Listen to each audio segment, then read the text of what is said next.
Bismillahirrahmanirrahim. Assalamualaikum warahmatullahi wabarakatuh.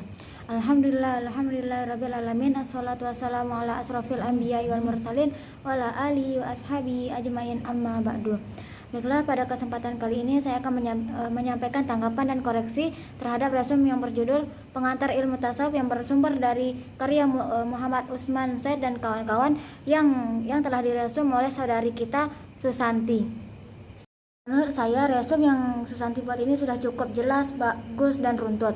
Susanti juga sudah berusaha menyampaikan isi buku secara menyeluruh, mulai dari pengertian tasawuf, sejarahnya, sampai pada perkembangannya di Indonesia.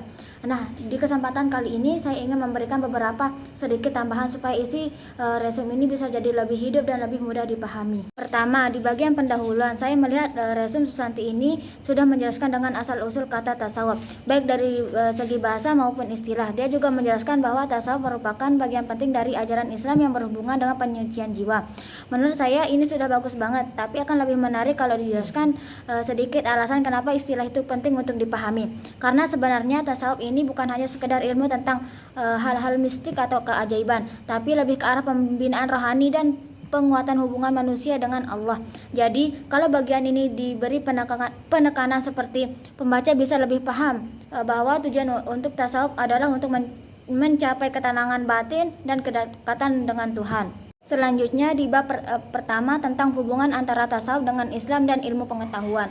Susanti juga menjelaskan dengan baik bahwa tasawuf tetap bersumber dari ajaran Islam meskipun di dalam sejarahnya pernah dipengaruhi oleh unsur-unsur luar seperti Yunani, Nasrani, Hindu, dan Persia. Menurut saya ini penting dan sudah tepat cara penyampaiannya. Hanya saja menurut saya bisa ditambah sedikit penegasan bahwa pengaruh luar itu bukan inti dari tasawuf, tapi hanya unsur pelengkap. Dengan begitu karena inti tasawuf tetaplah berlandaskan pada Al-Quran dan Sunnah. Dengan begitu pembaca tidak akan salah paham seolah-olah tasawuf itu hasil campuran dari berbagai agama. Kemudian di bab kedua tentang sejarah dan perkembangan, saya suka cara Susanti menyusun secara runtut. Dia mulai dari masa Nabi Muhammad SAW, para sahabat, tabi'in, sampai munculnya tokoh-tokoh besar seperti Imam Al-Ghazali dan Jalaluddin Rumi. Penjelasannya cukup jelas dan mudah diikuti. Menurut saya bagian ini bisa dibuat lebih menarik lagi kalau ditambahkan sedikit perbandingan antara tasawuf zaman dahulu dan tasawuf zaman sekarang. Misalnya, kalau dulu tasawuf lebih banyak dilakukan di lingkungan tarekat, sekarang praktik tasawuf bisa dilakukan oleh siapa saja melalui kegiatan zikir, introspeksi diri, dan menjauhi sifat-sifat duniawi. Dengan tambahan seperti itu, pembaca bisa merasa bahwa ajaran tasawuf ini masih relevan dengan kehidupan modern saat ini. Selanjutnya di bab ketiga tentang pokok-pokok ajaran tasawuf, Susanti sudah menjelaskan perbedaan antara tasawuf falsafi, ahlaki, dan amali. Ini bagian yang saya anggap penting karena disinilah letak pemahaman inti dari praktik tasawuf. Menurut saya penjelasannya sudah cukup jelas, tapi supaya lebih mudah dipahami bisa ditambahkan contoh nyatanya. Misalnya, tasawuf amali bisa dicontohkan dengan praktik zikir dan mujahadah. Tasawuf ahlaki bisa dicontohkan dengan usaha memperbaiki sifat-sifat buruk seperti sombong dan iri hati.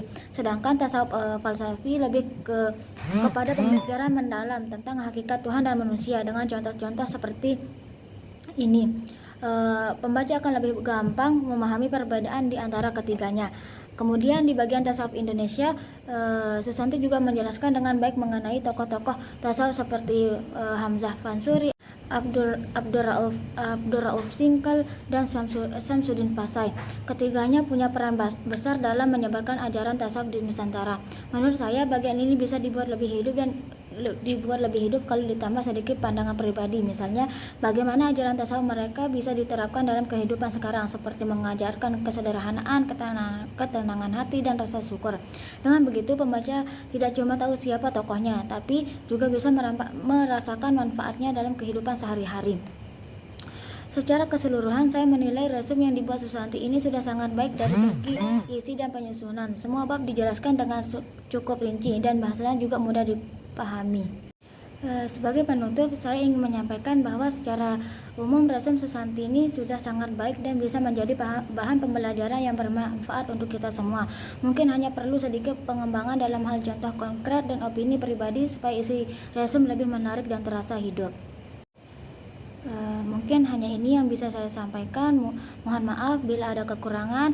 Assalamualaikum warahmatullahi wabarakatuh.